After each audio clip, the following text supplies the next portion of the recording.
अशोक चव्हाण यांच्या कन्या श्रीजया चव्हाण यांच्या प्रचारासाठी केंद्रीय मंत्री ज्योतिरादित्य शिंदे साहेब आज नांदेडमध्ये आलेले आहेत। आपल्यासोबत स्वतः ज्योतिरादित्य शिंदे साहेब आहेत। महाराज, काय नेमका प्रचाराचे मुद्दे आहेत राज्यात आपण फिरताय आणि काय वातावरण दिसतं? मला हे युद्ध आहेत, हे निवडणूक नाही, हे युद्ध आहेत। विकास आणि विनाशच्या पक्षांचं युद्ध आहेत।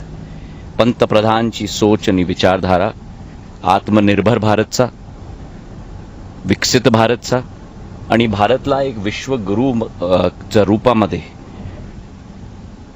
आंतरराष्ट्रीय जगतमध्ये उभारायचा एक विचारधारा त्यांची आहेत।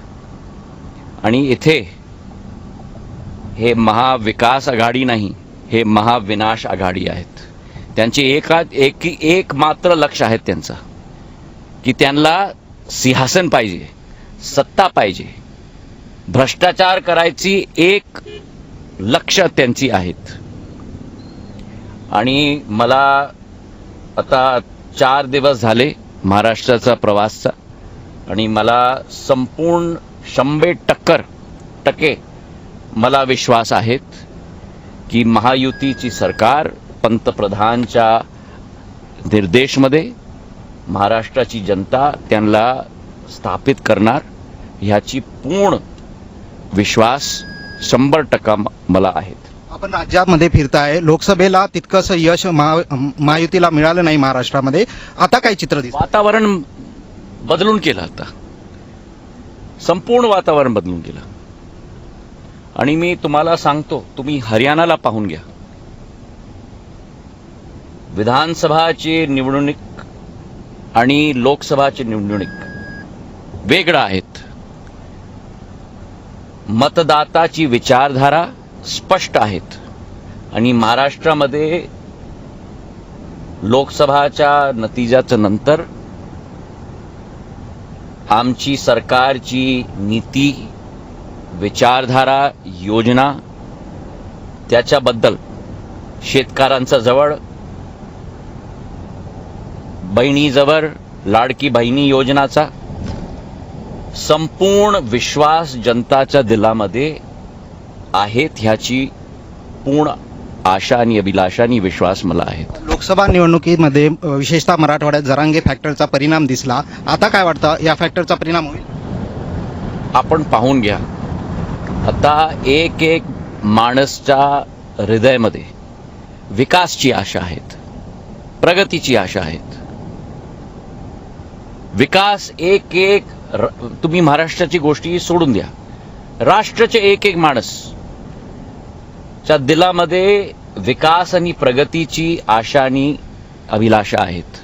आणि तेच भारतीय जनता पार्टी केंद्रामध्ये आणि महायुतीची सरकार प्रदेशमध्ये तेच त्याला साकार करणार ह्याचा पूर्ण विश्वास मला आहे।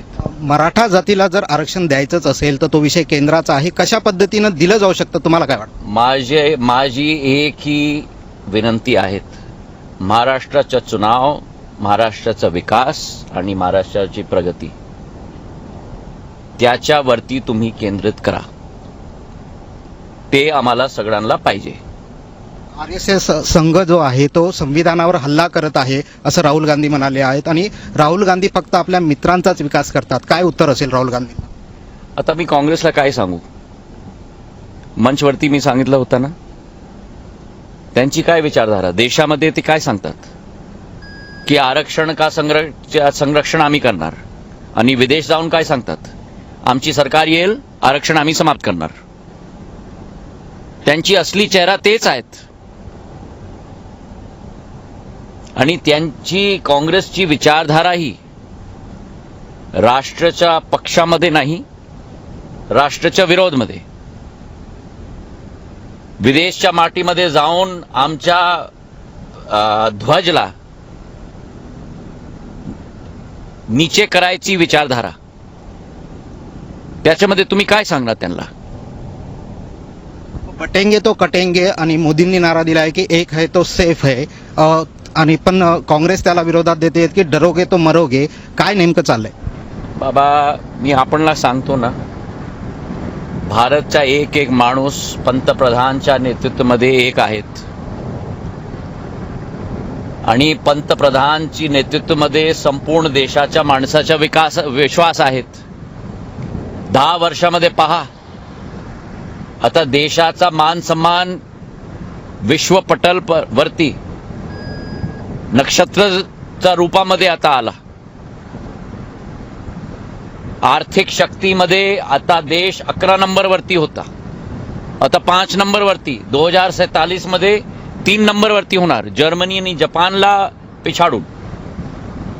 आध्यात्मिक शक्तीच्या रूपमध्ये आता आंतरराष्ट्रीय जगतमध्ये तुम्ही योगची चर्चा करा, तुम्ही प्रवासी भारतच्या शक्तीचा चर्चा करा. आता भारतचा उदय विश्वस्तरमध्ये होईल, हेच आमचा संकल्प आहेत. महाराष्ट्रात काय वाटतं, महायुतीला किती जागा मिळतील, काय विश्वास आहे? आणि ज्योतिषी नाही, मी तुम्हाला एकही खरी गोष्टी मी तुम्हाला सांगतो की महायुतीची सरकार जनताच्या आशीर्वाद जवळ, त्याच्यासोबत महायुतीची सरकार महाराष्ट्रामध्ये बनेल. हे होते ज्योतिरादित्य शिंदे साहेब. त्यांनी सांगितलंय की महाराष्ट्राची जी जनता आहे ती महायुतीला आशीर्वाद देईल. सतीश मोहिते, झी 24 तास, नांदेड.